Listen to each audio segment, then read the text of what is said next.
It started on a Tuesday morning, one of those cool autumn days in the Blue Ridge Mountains, when the mist still clings to the trees like it doesn't want to let go. The kind of morning where everything feels quiet enough for your thoughts to have an echo. Elliot was driving his old forest green truck along Route 143, the road that wound like a ribbon through pine and hickory when traffic slowed to a crawl. At first, he thought it was another fallen branch or maybe a family of deer crossing. But as he drew closer, he saw it wasn't either of those things. A small animal stood perfectly still in the middle of the road. At first glance, it looked like a domestic cat. Slender, sandy brown ears pointed. But then he noticed the tufts of fur on her cheeks, the short tail twitching with quick, deliberate movements, and the steady yellow eyes that met his through the windshield. It was a bobcat young, maybe a year old, and completely unafraid. Cars waited on either side engines, idling drivers, unsure whether to honk or just watch. But the bobcat didn't move. She just stood there, every muscle tense, staring down the lane as if she was waiting for something or someone.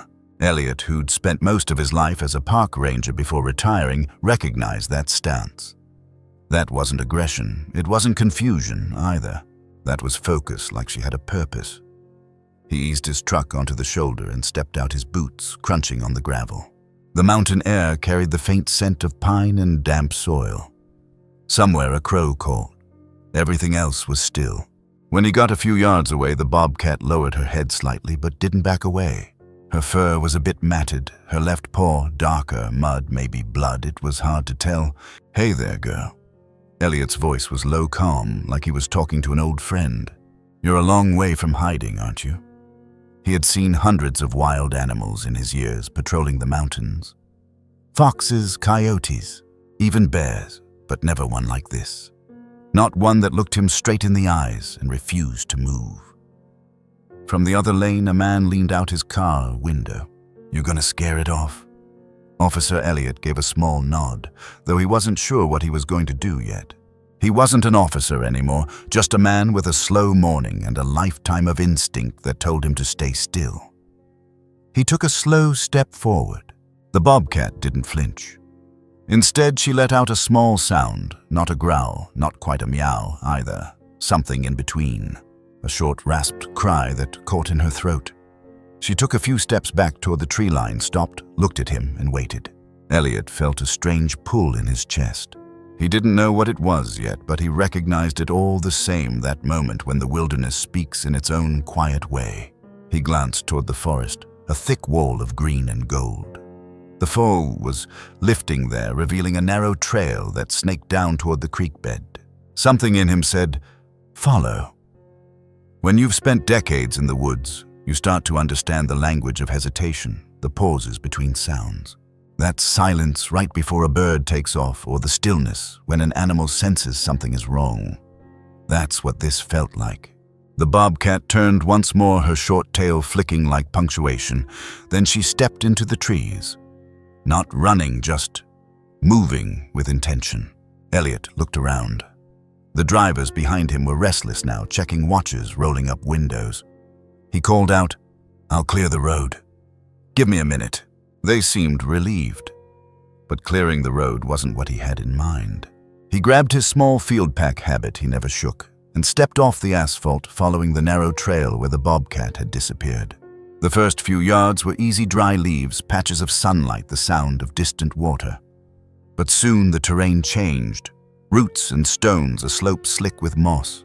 The kind of ground that forces you to slow down and pay attention. He caught a glimpse of her again, ahead, her coat a soft blend of tawny gold and gray, almost glowing under the filtered light. She paused, glanced back at him, then kept walking. "All right, Luna," he whispered, naming her without thinking, because something that wild needed a name that belonged to the night. "Show me what you're trying to say." It was something he used to tell his wife, that animals don't really need to speak. They show. And if you're patient enough, you'll understand what they mean. She had loved that about him, the quiet patience. He'd lost her 3 years ago to illness. Since then, the world had felt noisier somehow, like the volume never went down. But here in the woods, everything softened again. Maybe that's why he followed. Maybe it wasn't about the bobcat at all. About 10 minutes in, he noticed she wasn't limping as much as before. Maybe it was the terrain, maybe adrenaline. She kept a steady pace, ears twitching, pausing now and then to check that he was still behind her. He crouched near a patch of dirt where she'd paused and saw faint impressions, small prints about the size of a child's hand, pressed deeper into the mud than her light steps. Human. Someone had been here recently. He stood heart quickening and looked around. A part of him felt the old ranger in him return, scanning for signs, broken twigs, displaced rocks, bits of fabric snagged on a branch. And through it all, Luna waited. Watching him, that same soft rasping sound again, a small chuff. It was almost a nudge, like she was urging him to keep going. He followed. The trees thickened. The ground dipped toward a small ravine where the creek whispered over stones. He noticed the way the sunlight hit the water, fractured golden like glass. He stopped to catch his breath, resting a hand on an old oak trunk. The bobcat sat on a nearby rock, staring at him. Her chest rose and fell fast, but her eyes were steady. There was something in them that reminded him of the dogs he used to work with, that same intent, that same kind of silent loyalty.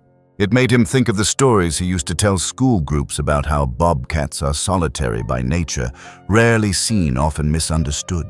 People thought of them as fierce hunters' shadows. But in truth, they were survivors, adaptable, resourceful guardians of balance in their own quiet way. He'd always admired that. He took a sip from his canteen, sat on a rock beside the trail, and just watched her. She didn't leave. The breeze shifted, carrying a faint metallic scent, something that didn't belong here. He frowned, following it with his nose like an old habit. That's when he saw a flash of silver, half buried under the leaves near her paws. At first he thought it was a bottle cap, but when he reached down, brushing the dirt away, it wasn't trash at all. It was a pendant, small, round, scratched from weather. On one side, the faint engraving of a compass rose. On the other, a name. Isla. He turned it over again, squinting. Under the name, 3 small words barely visible in the light. Come home safe. Elliot felt his throat tighten.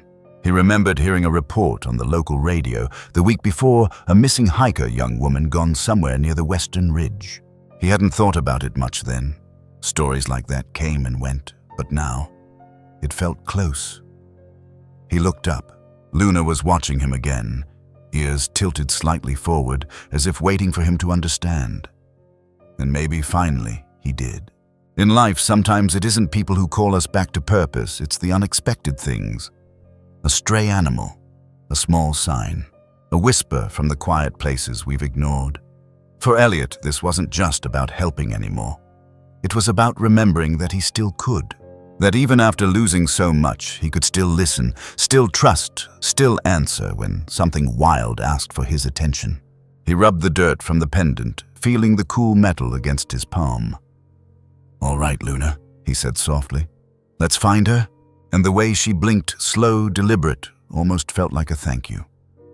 As they stepped deeper into the forest, the road noise faded completely. The only sounds were the crunch of his boots, the distant creak, and the steady rhythm of paws brushing through leaves. Each step felt like walking into a memory he didn't know he had. Somewhere behind him, a car horn sounded faintly, the last echo of the ordinary world.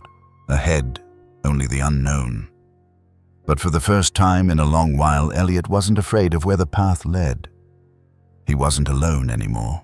Have you ever felt guided by something you couldn't explain, a sign, a moment, a quiet instinct that said this way?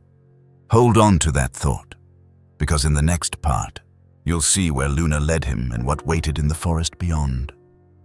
The forest swallowed the noise behind them. With each step away from the road, Elliot felt the world soften. No more engines, no voices. Just the crunch of leaves underfoot and the whisper of wind brushing through the treetops like the trees were exchanging secrets they'd held for years. Luna moved ahead at a measured pace. She didn't slink like prey or leap like predator. She guided each paw, step careful, light. Every few yards she paused and looked back, ears perked, waiting, making sure he was still there. Elliot had followed tracks before elk, coyote, even bear in his ranger years. But never a trail like this. Never one where the guide was still warm, breathing alive, and watching him.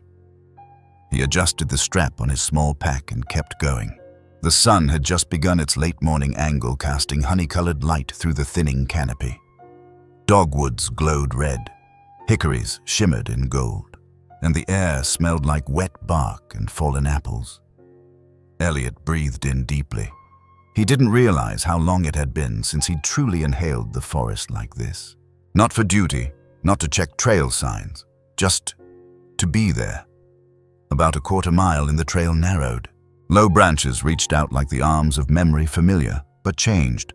He hadn't walked this particular stretch in years, but it still felt known, in the way old homes feel even after the furniture is gone.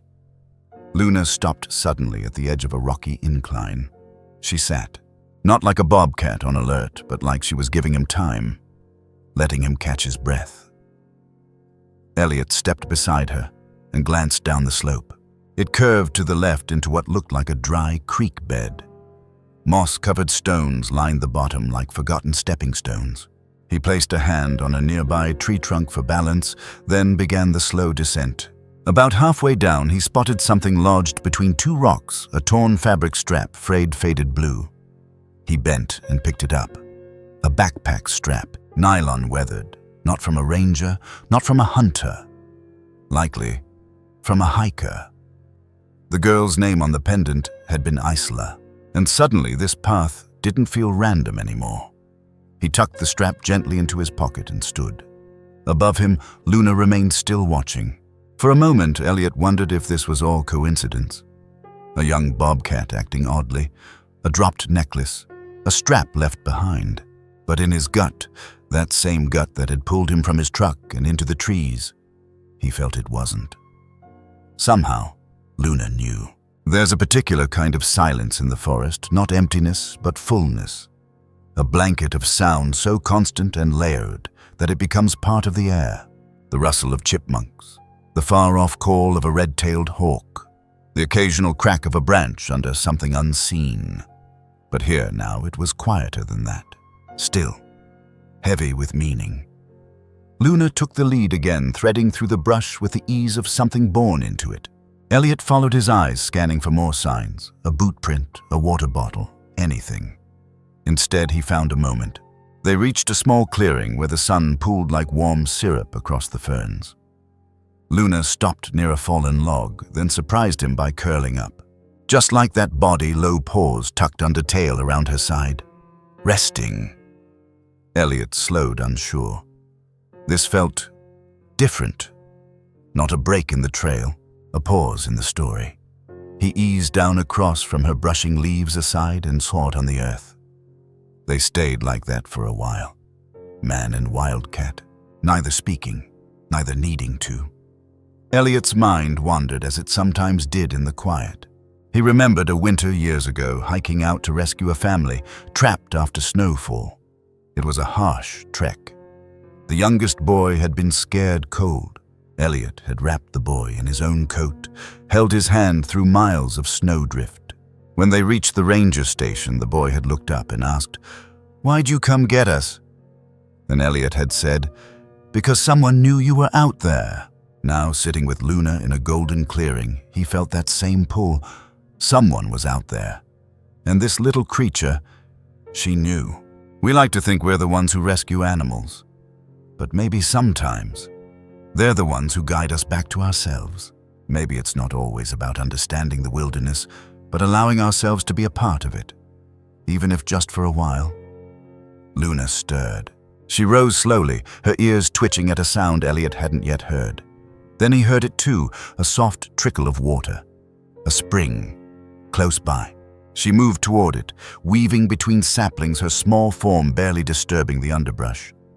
He stood and followed, boots sinking slightly into damp moss. They emerged at the edge of a creek where the water ran shallow over smooth stone. A boot print marked the mud at the edge. Fresh, still holding shape. And beside it, a second pendant. Not a match to the one he'd found earlier, but similar silver oval. This one etched with the word Mom. No name, just that. He picked it up slowly. turned it in his hand, held it tightly for a long moment, then he looked at Luna. She was crouched again, not in fear, in stillness, alert, present, like she was holding the space for him to feel what he needed to feel. Sometimes healing doesn't arrive with fanfare. It comes quiet through leaves, through paws, through signs we weren't expecting, through animals who ask nothing, except that we listen. Elliot sat on a flat rock near the creek and opened his small thermos, poured a bit of tea, took a slow sip. The bobcat didn't move. He pulled a slice of granola from his pack and broke off a corner, placed it gently on the moss between them. Luna sniffed, paused, ate.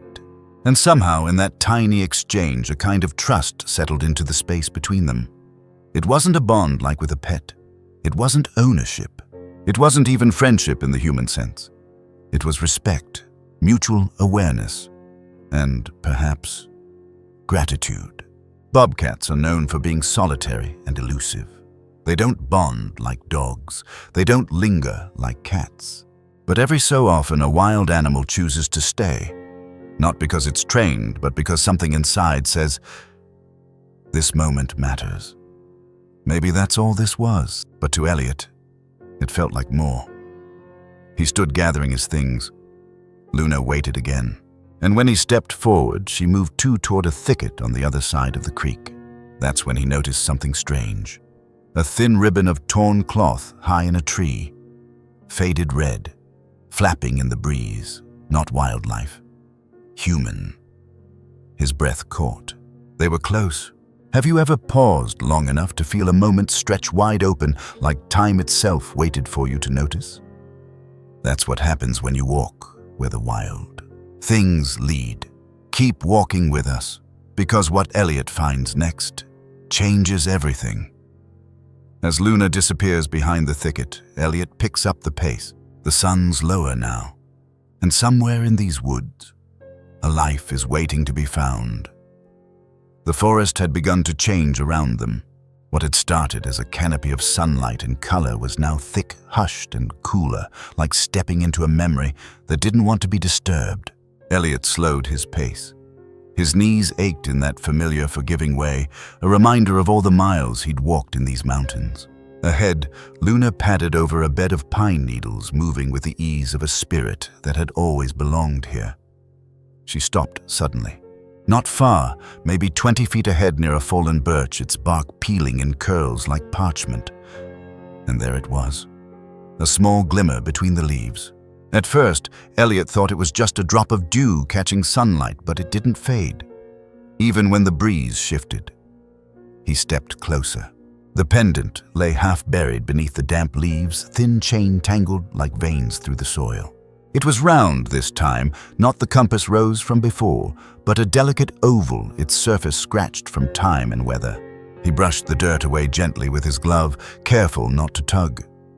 The metal caught the light, soft, almost glowing.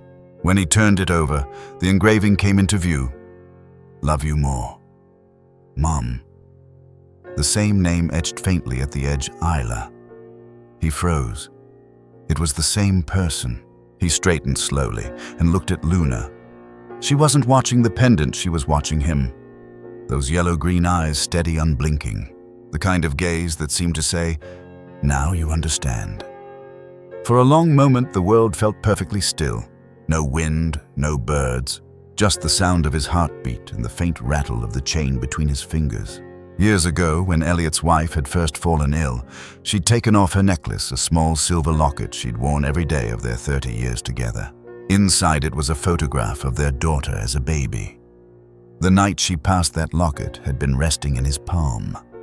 He'd promised to keep it safe, and he had. He still wore it now, hidden under his flannel. Maybe that's why this pendant felt different. Not just metal and engraving, not just an object. It felt personal, something that had meant I love you to someone once. He looked around, scanning the ground for any other sign, a boot print, a scrap of fabric, a water bottle, anything to tie this small piece of silver to the missing girl from the radio report. The forest offered no answer, just the quiet hum of crickets beginning their afternoon song. Luna took a few cautious steps closer, nose twitching, tail low. She didn't touch the pendant, only circled it as though confirming something invisible. Then, without warning, she turned and walked toward the thicker part of the forest. No hesitation, just purpose. There's a moment that happens when you realize you've been chosen not by choice or destiny, but by circumstance, by timing. Elliot hadn't meant to be out here today. He hadn't meant to stop his truck.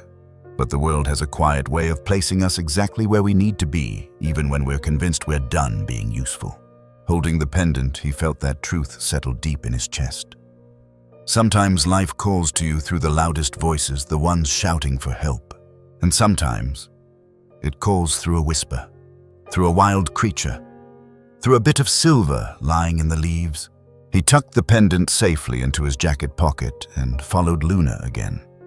The path grew uneven stones jutting out of the soil, brambles clinging to his sleeves.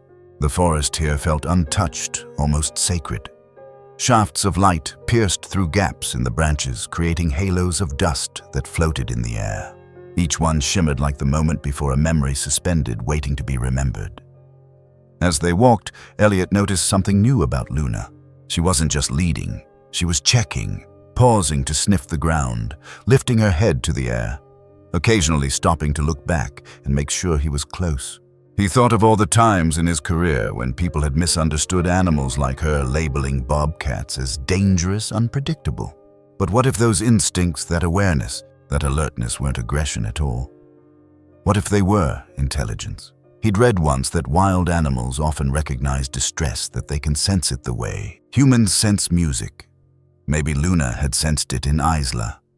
And maybe she sensed it in him too. They reached a slope where the forest opened into a small hollow.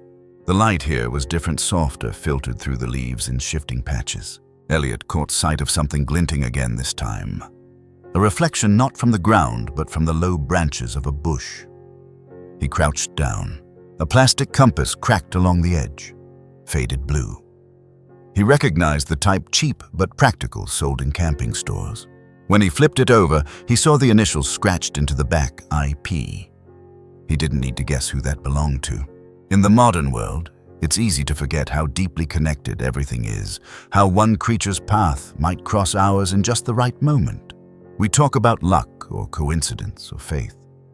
But maybe those words all mean the same thing: attention. The ability to notice. Because attention, real attention, is a form of love. And that's what Elliot was giving this little bobcat, and what somehow she was giving back. He took a slow breath and called softly into the trees. Isla. His voice echoed thin and uncertain. Isla, if you can hear me, call back. Nothing but the distant rhythm of woodpeckers. He turned to Luna. Her ears twitched. She stared toward a narrow gap in the brush. Then she started forward again, faster now. Elliot followed, heart-pounding, ducking beneath the branches that scratched his jacket. They came out into a small ravine where the creek ran deeper, cutting through stone.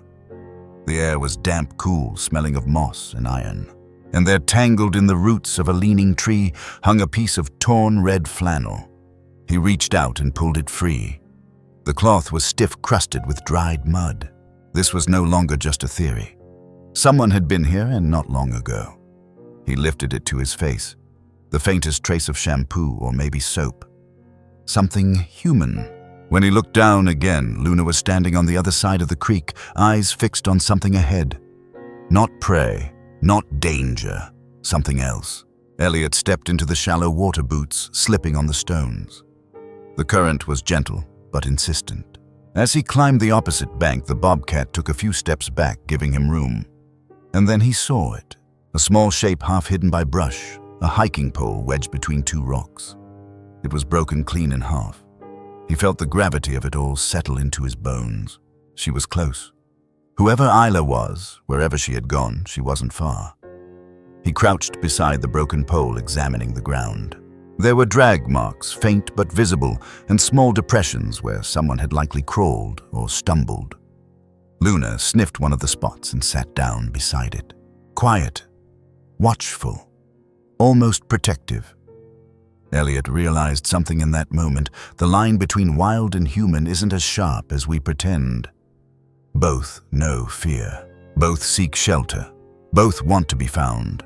And both, in their own way, answer when something vulnerable calls out. Maybe that's what connection really means. Not ownership, not understanding, just presence, to see and be seen, to help because you can. He took out his radio and pressed the button. "This is Elliot Moore," he said, his voice steady but low. "Former ranger out of Pisgah. I'm near Miller's Creek Hollow, about 3 miles south of Route 143. I've got signs of the missing hiker, Isla Porter. Multiple personal items, requesting search and rescue to my coordinates." He gave the numbers, then clipped the radio back to his belt. Luna watched him the whole time. "You did good, girl," he whispered. The words carried more weight than he meant them to. The sound of the creek filled the silence again, steady and patient. Luna stood, ears tilting toward a faint sound deeper in the woods. Something human or something hopeful. Elliot followed her gaze. He didn't need a map. The forest was guiding him now. Sometimes all it takes is one small sign, a footprint, a pendant, a glance from a creature that refuses to give up. Stay close. Because in the next part, Elliot discovers just how far one wild heart will go to bring someone home. Most people wouldn't follow a wild animal into the woods. Fewer still would trust one to guide them, but sometimes it takes more than one heart to answer a call. Elliot sat on a patch of flattened grass by the creek, eyes scanning the trail ahead, his breath steadying. The forest was beginning to shift into early dusk, not quite golden, not yet gray. Luna stood a few yards away, still and alert, like a sentinel carved from shadow. She hadn't moved much since they reached the last sign, the broken hiking pole wedged between stones. He knew better than to rush. Some things, especially in the wild, require patience and help. Elliot reached into his jacket and pulled out the radio again. He tuned to the local ranger channel. Old habit still memorized after all these years. "Pisgah Station. This is Elliot Moore," he spoke calmly. "I've located what I believe to be evidence of Isla Porter's trail. Repeat, strong evidence. I'm requesting assistance. Bring someone who knows these woods." He paused. "And bring someone who still listens." It didn't take long. 20 minutes, maybe less. The sound of tires crunching over gravel echoed faintly through the trees. Then voices, careful steps, and finally from the thicket above, a man appeared. Caleb Rhodes, wildlife tracker, field biologist, and one of the few men Elliot trusted with the word intuition. Caleb had a quiet kind of presence, the kind that didn't fill a room, but filled a space. The kind that could walk into the woods and come back knowing exactly what had passed through. "Elliot," he called out, stepping down the incline.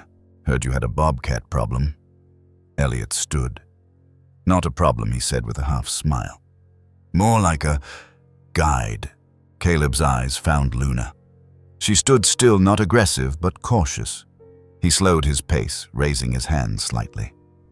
"Well, I'll be." He crouched a few feet away from her. "She's young, maybe a year and a half. Coat's a little rough, but she's not injured." "She led me here," Elliot said simply. Caleb looked up, brow lifted. "Led you to a pendant, a broken hiking pole, and a trail that smells like someone who's been out here too long." Caleb stood slowly. "And you think she's tracking someone?" Elliot nodded. "I don't think she's tracking. I think she's remembering. There was a case years back Elliot had been first on the scene. A child had wandered into the woods near Lake Jokasee, gone for hours. The family dog, a mutt named Scout, had followed. They found the boy curled under a cedar tree at dusk, and Scout standing guard over him, tail wagging like it had all been planned. People called it luck. Some called it training. Elliot never did. He just said, "Some animals choose to stay." Looking at Luna now, he knew she was one of them. Caleb followed Elliot's gaze toward the torn cloth still clinging to a tree root nearby. The compass, the pendant, all of it painting a quiet trail. "Most bobcats would have disappeared by now," Caleb said under his breath. "She's not acting feral. She's acting faithful," Elliot replied. The two men shared a long silence. Then Luna moved. Not abruptly, not in fear. She turned and began walking along the slope of the ravine, body low, tail swaying. And like before, she looked back. In a world that often races ahead, it's easy to forget the power of staying close. To stand by something or someone, even when you don't know how the story ends. That's what Luna had done. She hadn't just found a trail. She'd waited, held her ground, refused to leave what needed remembering. And now, she was leading again. Not just one man, but two. They followed her into the thick of the trees where roots curled like fingers across the trail and the light dimmed with each step. Caleb paused, often inspecting the ground. "Someone's come through here," he murmured. "See that depression? Not animal. Human. Dragged foot, maybe injured leg." Elliot nodded. Same pattern from back by the creek. Luna didn't need to study the prints. She already knew. She stopped occasionally, not out of fatigue, but to allow the men to catch up, like a gentle reminder. This isn't a race. After about 30 minutes, they reached a rocky rise. The terrain grew steeper, more uneven. Luna paused at the top, then vanished beyond a bend. Elliot and Caleb climbed slowly, using hands and knees near the top. And when they cleared the ridge, the forest opened into a narrow glade, hushed and sun-dappled. At the far end, partially hidden behind ferns, was a shallow overhang in the rock, almost like a natural shelter. And at its edge, a shoe, small, mud-caked, tied in a double knot. Caleb stopped breathing. Elliot called out, not loud but firm, "Isla." Nothing. Then, a sound. A rasp. Not animal. Human. They rushed forward together, Luna trotting ahead as if she already knew. Beneath the rock, curled on her side, was a young woman. Face pale, lips cracked, one leg swollen from the ankle. Her eyes fluttered open. And when she saw Luna, she smiled. "You came back." Elliot dropped to his knees, checking her pulse, weak, but there. Caleb unwrapped a small canteen and dribbled water against her lips. She coughed gently, then tried again. "She stayed with me," Isla whispered, voice no louder than breath. "All night. Every night." She reached a trembling hand toward Luna, who stepped forward, leaned in, and pressed her head against the girl's fingers. Not wild, not tamed, just present. We don't always recognize our protectors. Sometimes they're not people at all. Sometimes they walk on paws. Sometimes they stay even when we can't. And sometimes when the world has given up hope, they remind us that not all wild things run away. Some stay close, because they care. Caleb stepped back and radioed for extraction. Coordinates given, rescue team mobilized. Elliot sat beside Isla, gently tucking his jacket beneath her head. Luna lay nearby, curled like a sentinel, once again. This time not watching the woods, but watching her. As the distant thrum of helicopter blades echoed faintly through the trees, Elliot looked up into the branches. Light danced through the leaves. The kind of light that only comes after something is found. But for Elliot, the most powerful thing wasn't what had been rescued. It was what had waited. If you've ever felt seen by something wild, something quiet, something unexpected, you're not alone. Because what Luna did next will stay with this town forever. Join us in the next chapter where a small bobcat left a mark far bigger than anyone imagined. They say animals don't remember the way we do, but maybe they remember what matters, where someone got hurt and where someone stayed. The whir of the rescue helicopter was just beginning to fade into the hills, swallowed by trees and wind. A soft hush returned to the clearing, like the forest had been holding its breath and could finally exhale. Isla was safe now, lifted into the sky with soft blankets, whispered words, and the steady hum of human care. But the one who found her stayed behind. Luna sat quietly at the edge of the rock ledge, paws tucked under her body tail, wrapped around like a question mark, without an answer. She didn't look up when the rotor blades faded. She just stared at the spot where Isla had been. like she was watching something we couldn't see. Elliot remained a few minutes longer after the helicopter disappeared. Caleb had already started back down the trail to guide the recovery team through, but Elliot stayed, because something about this didn't feel finished. He crouched beside Luna again, letting the silence stretch between them. The bobcat made no sound, but her ears shifted just slightly when he moved, that subtle flick not out of fear but out of awareness, like she knew where everything was, even the things she couldn't explain. And in that moment, Elliot began to wonder, what had she seen? He thought back to the girl's voice, thin and trembling. She never left me. Ela had been missing for days. No food, no shelter except this rocky outcropping. No human contact. Just Luna. Maybe it had started by accident, a wild animal drawn to a scent or the heat of a body. Maybe she'd come close out of curiosity, but she hadn't left. Even when Ela couldn't move. Even when it rained. Even when no help came. Luna had stayed. Elliot looked around the small space under the overhang. The ground was packed with pine needles and moss flattened in places. He saw claw marks on the nearby bark, shallow, not aggressive. Scratches made perhaps not in fear, but to mark territory, or to keep other creatures away. There were small, scattered bones of a bird fresh, and beside them, feathers. Cleaned, picked through.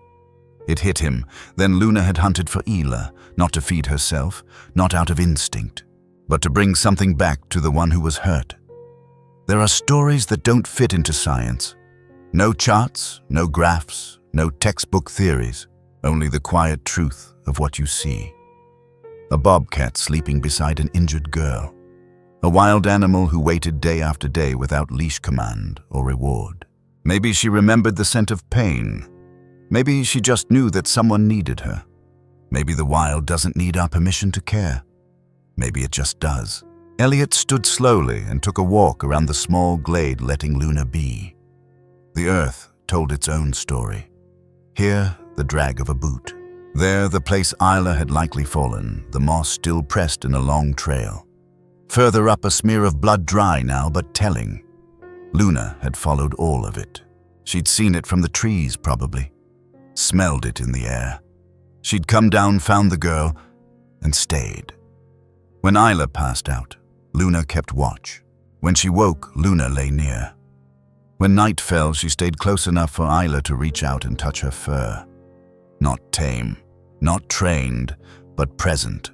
We often separate the natural world into what helps us and what doesn't. We build fences, we draw lines, we call some creatures dangerous and others pets. But maybe the real truth is messier and more beautiful. Maybe wild animals don't fit into neat categories. Maybe they're more complex than we give them credit for. And maybe, just maybe, when we stop assuming what they are, we start seeing who they are. Elliot returned to the ledge and sat beside Luna, close but respectful. She didn't move away. There was a tenderness in the way she breathed, slow, rhythmic, unbothered by his presence. For a while, they just sat. Two creatures, one who had walked these woods all his life and one who was born to them. Both older now, both quiet, both carrying something they couldn't name. Bobcats by nature are solitary. They roam large territories, rarely overlapping. They don't form packs. They don't stay with others unless raising young. But some wildlife researchers have observed exceptions, unusual bonds, unlikely behavior. There's a growing field in animal science now. Empathetic response studies looking at how non-human species respond to the suffering of others, even outside their kind. They've seen elephants mourn. Dolphins assist injured pod mates. Dogs, of course, rescue endlessly. But a bobcat, that's rare, almost unheard of, which makes Luna something worth remembering. When the rest of the rescue team arrived, they moved with reverence. Nobody spoke above a whisper. One woman, an EMT named Caroline, stopped mid-step when she saw Luna. She lowered herself slowly to the ground just to watch. "She's the one, isn't she?" she said. Elliot nodded. "She's the reason that girl's still breathing." The team began to take photos, not of Luna like a trophy, but like a story. A living, breathing story that had unfolded in silence and fur and instinct. One of the younger rangers reached into his bag and pulled out a protein bar. He broke off a small corner, set it gently near Luna's paws. She sniffed it. Didn't eat, but she stayed. Most heroes don't know they're heroes. They don't do what they do for applause. They don't wear capes or seek headlines. Sometimes they wear whiskers, and padded feet, and golden eyes that wait through the night. As the sun dipped lower and shadows stretched long across the trees, Luna finally stood. She walked to the edge of the clearing, paused and looked back. One last glance. Then she disappeared into the forest. No drama, no farewell. Just gone like the wind shifting direction. Elliot didn't call after her. He just stood there and whispered, "Thank you." Back in town, the story spread like a breeze through tall grass. Not just about the girl who was found, but about the creature who stayed. And what the people did next said everything about the kind of place Pine Hollow was becoming. If something about Luna stirred something in you, if her loyalty, her silence, her presence moved you, you're not alone. In the next part, see how one small town honored a wild animal who asked for nothing and gave everything. We leave marks on the world in ways we don't expect, some with our voices, some with our hands, and some with the quiet presence of staying. The first sketch was done with a stick. Nothing fancy. Just a slender twig snapped from a tree charred at the tip from a nearby campfire someone had used the week before. Elliot watched from a distance as Isla reached for it with trembling fingers, her body still wrapped in blankets, a nurse kneeling beside her. They had set her on a cot not far from the ranger station, warm enough now, safe enough. The paramedics gave her water. The town doctor arrived. Her mother would be there soon. But Isla, before asking for a phone, before asking to call home, asked for something to draw with. And when no one had a pencil, she made her own. She pressed the stick to the ground, scraped it softly against a patch of stone smoothed by years of rain and boots and animal paws. She didn't say much, but the sketch said enough. It was simple, untrained, but unmistakable. A bobcat, tufted ears, round eyes, a steady, soft face, and next to it, her own. Isla didn't label it, she didn't explain it, she just drew it, over and over again, first in charcoal, then in dirt. Then later, with a donated set of colored chalks on the side of the ranger station's weathered wood wall. Caleb found her that second morning, standing by herself just after sunrise, adding yellow light around the outline of Luna's body. When he asked her why, she simply said, "Because that's how she looked in the morning, like she carried sunlight." It wasn't the kind of answer you could argue with. Elliot, standing nearby, smiled to himself. He'd seen the same light, maybe not in color, but in feeling. Luna hadn't just found Isla, she'd left something behind. A shape in the air, a pause in the forest, a memory that refused to fade. The drawing didn't stop with Isla, other hands added to it. A local boy, maybe 10 or 11, chalked in paw prints along the trail that led from the station down to the creek. A retired teacher painted the ridgeline behind Luna's ears. Someone else added small flecks of silver in her fur like glints of moonlight. No one called it a mural at first. It was just a wall people touched, added to, remembered on. Some stories don't ask to be told out loud. They're remembered in actions, in gestures, in color left behind. Luna had never asked for attention. She hadn't barked. She hadn't roared. She simply stayed. And now, the town was learning how to stay with her in the only way they knew how. Through art, through silence, through shared memory, through making her impossible to forget. One afternoon, Isla returned to the wall with a basket of river stones, small, smooth, palm-sized. She'd picked them herself from Miller's Creek. She lined them at the base of the mural, and on each one she painted a single word: trust, watch, stay, listen. Some were just symbols, a paw, a heart, a crescent moon. Others, colors. The town left them untouched. Children started adding their own. By the end of the week, there were nearly 50 stones curling in a gentle arc at the base of the wall. Locals began calling it the path. Not a shrine, not a monument, just a path. We're used to honoring what we understand. We name roads after soldiers. We build statues of leaders. We carve initials into benches where someone once fell in love. But what about the wild things, the ones who don't speak our language but speak to us anyway? What about the creatures that come into our lives not with conquest or control, but with care? Luna hadn't just guided a man. She hadn't just protected a girl. She'd changed the way a town saw, not just her, but themselves. Across the country, more small towns are beginning to honor the animals that live beside them. In Montana, a community funded a wildlife crossing for elk and moose, naming it the Watcher's Bridge. In Arizona, a bobcat who visited a hospice center's garden was painted on a stone bench with the inscription, "She came every sunset." In New Hampshire, a rescue fox was sketched on the side of a school with the words, "Gentle doesn't mean weak." People are starting to notice, to remember, to recognize that wild animal rescue isn't just about taking in the injured, but about understanding what the wild has given us all along. One morning, Elliot found himself sitting by the mural. He hadn't planned to. He was just passing by after dropping off some tools. But the sunlight hit the wall in just the right way, and he stopped. He sat on the bench that faced it, quiet. A girl named Ruby, maybe 8, maybe 9, was there too. She held a crayon in one hand and a folded napkin in the other. "Do you think she'll come back?" she asked. Elliot didn't answer right away. Instead, he asked gently, "Do you miss her?" Ruby nodded. "Then I think she already has," he said. "Sometimes presence doesn't require proximity. We carry the ones who change us, in thought, in heart, in the way we pause before stepping forward, because we remember how someone once walked beside us." And so, even if Luna never returned to the ranger station, never curled up by the creek again, she was still there. In the mural, in the stones, in the hush of the woods that now felt more full.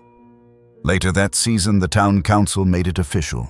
They voted to preserve the mural, to weather seal the wall, to name the trail that led to Miller's Creek Luna's Way. No ceremony, no ribbon, just a hand-painted sign, wooden simple staked into the ground near the trailhead. Below the name in small script it read, "For those who stay and those who are found." As fall deepened and the leaves turned, the mural weathered a little, as all things do. But the colors stayed bright, and the path stayed walked. And Elliot, he kept returning, but one day something changed. Because when he stepped onto Luna's Way, just after sunrise, he saw a single fresh paw print, right there, in the mud, waiting. Have you ever created something not for others to admire, but because you needed to remember? Let Luna's mural remind you, not every mark we make has to be grand. Some just have to be true.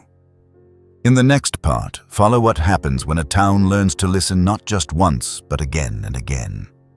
Not every town changes overnight, but sometimes all it takes is one wild thing staying still long enough for people to finally hear. Pine Hollow had always been a quiet town. Tucked into the arms of the Blue Ridge, it moved at a slower pace, like the rhythm of walking with someone you love. People waved from porches. The diner still used real sugar shakers. Time wasn't rushed here. It was steeped like good tea or old stories. But something shifted the day Luna returned. Not with fanfare, not with news cameras or fan clubs. Just one morning, a crisp Sunday in late October, a single set of fresh bobcat paw prints appeared outside the ranger station. 5 perfect imprints in soft mud, leading from the trailhead to the mural. And then, gone. Elliot found them first. He didn't speak, just crouched there in the morning hush, running his finger along one of the indentations like it was braille. She came back. Ruby whispered beside him, her breath turning to mist in the cool air. He didn't need to answer. She already knew. Words spread gently the way real things do in towns like Pine Hollow, not with gossip but reverence. Luna had returned, not to reclaim attention, but perhaps to remind them she'd never really left. After that, the mural became more than just a wall. It became a place people brought things to. A knitted scarf with paw prints from a retired nurse. A drawing of Luna curled next to Uyla, left by a high schooler who'd once been lost in the woods for a night himself. A faded photo of a childhood dog taped beneath the words, "She stayed too." It wasn't just about Luna anymore. It was about every animal, every moment, every silent presence that had once helped someone feel less alone. The mural became a kind of wild animal shelter, not of bodies, but of stories. The town began doing small things that felt like big things. The general store installed a small bench under the oak tree near the mural carved with the words, "Sit, watch, listen." The elementary school added a nature walk to its yearly curriculum. Each child would choose a wild animal, bobcat, owl, fox, and write a story from its perspective. One boy's tale was titled, "Why I Waited for the Girl." Local artists painted tiny paw prints on signs near the forest trail, subtle hand done, no two exactly alike. And someone, no one ever found out, who began leaving offerings of food at the edge of the woods once a week. Not bait, not trash, just quiet gifts. A small dish of fresh water, a piece of fish, a folded napkin with the word, "Thank you." It wasn't loud, this transformation. There were no viral videos, no interviews, no books written, just a town that had been touched, and instead of brushing it off, they opened their palms and held it, held the mystery, held the warmth, held the reminder that even the wildest things, especially the wildest things, have hearts that notice. And in return, Pine Hollow began noticing too. Not just the animals, but each other. Most towns don't listen to their woods. They build near them, name streets after them. But they don't listen. Not until something from the forest walks into the center of town and does something unexpected. Not until a baby bobcat walks beside a man and a missing girl is found because of it. Not until a mural speaks louder than most sermons. And then, only then, do we remember nature isn't separate. It's with us, right at the edge of the tree line, right under the stars, right in the hush before a bobcat scream breaks the silence. And if we learn to listen even a little, it might just speak back. There are small places across America quietly making space for wildlife in their lives. In Colorado, a retirement community installed bat houses after learning about local species and their role in the ecosystem. In Oregon, hikers leave notes for park rangers to track animal sightings, not to fear them, but to protect them. In upstate New York, one town votes every year on a Wild Neighbor of the Year. Last year, it was a fox that had been seen guiding its kits across the bike trail safely. They don't go viral, they don't make headlines. But these towns like Pine Hollow listen, and that's enough. Caleb, the wildlife tracker, began organizing short twilight walks. No flashlights, just the sounds of the woods at dusk. People signed up not because they hoped to see Luna, but because they wanted to understand the rhythm of her world. The creak of old trees, the rustle of dry leaves under Paws, the breath of wind curling low against moss. One evening, Elliot led a walk himself. At the top of the ridge, he stopped, looked back at the group and said, "She taught us how to be quiet again." No one spoke after that. They just listened. Healing rarely arrives in grand gestures. More often it slips in like morning light, or like the soft tread of a creature you thought you feared until it looked at you and chose to stay. And suddenly the world feels less lonely, less hard, more alive. The mayor, who once dismissed bobcats as nuisance wildlife, attended the mural walk one Sunday afternoon. He left a note on the chalkboard nearby. In blocky letters it read, "I was wrong. Thank you, Luna." One season gave way to the next. Leaves fell, snow came, and then spring again. But Pine Hollow never forgot the year a wild thing followed a man into the forest and returned with a reason to believe. And while the mural faded slightly and the chalk washed clean with rain, the path remained. Walked, remembered, honored. If you've ever lived in a place that taught you how to be still or met an animal that made you feel noticed, share it. The world doesn't need more noise. It needs more noticing.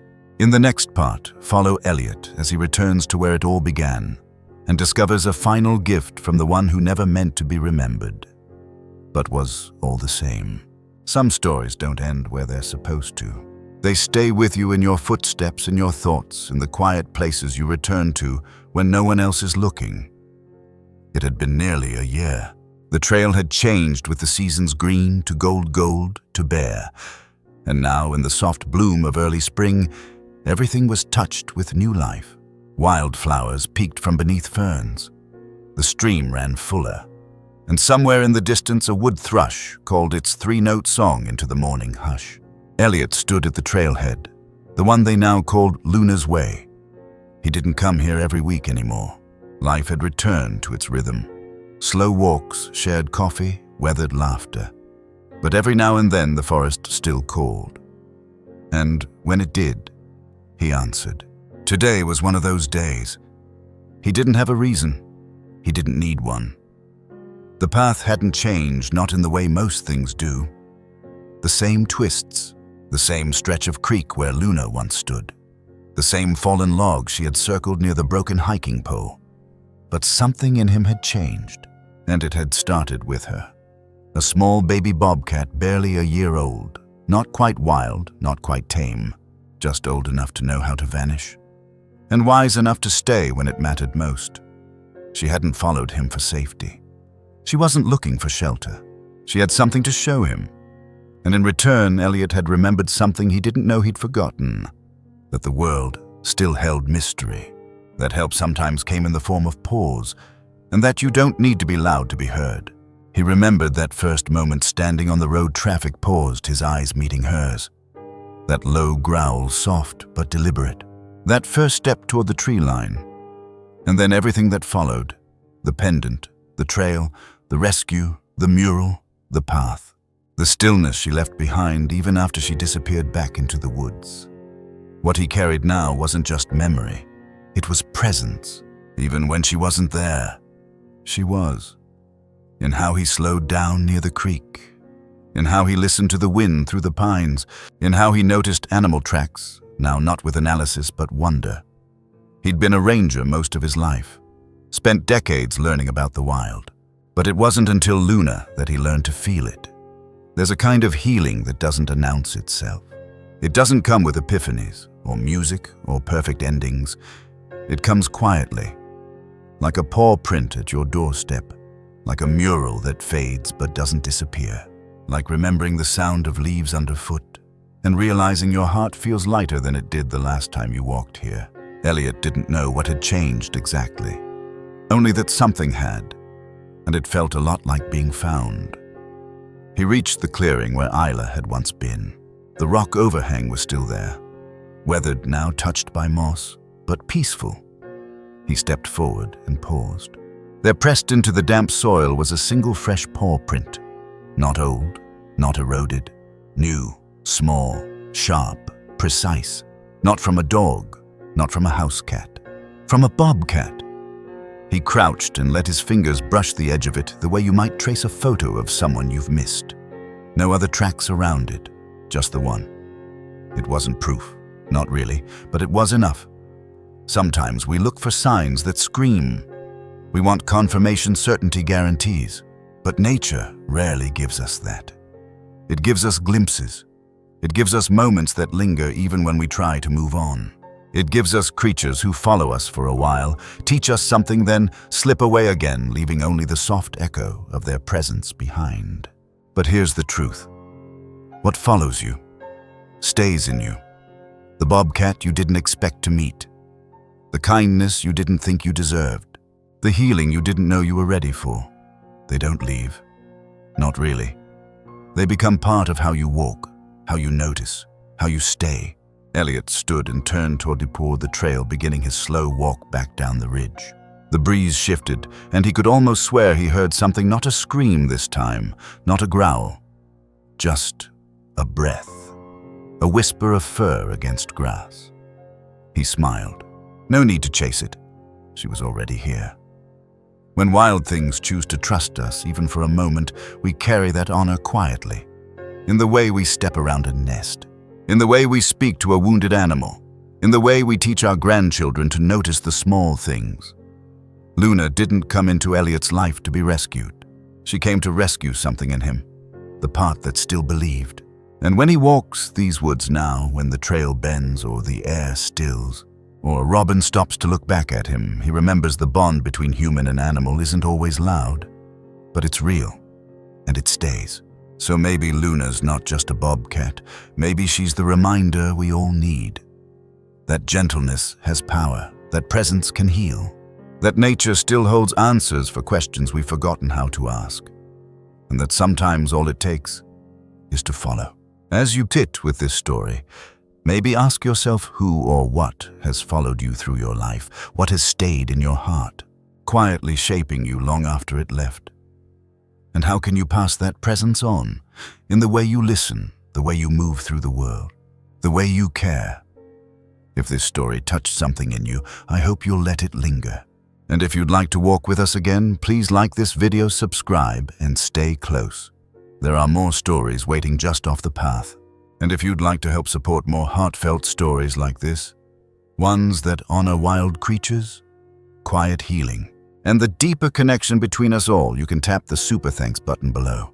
Your kindness helps us keep sharing these soft, meaningful moments, the ones that might just stay with someone the way Luna stayed with us. Thank you for being here.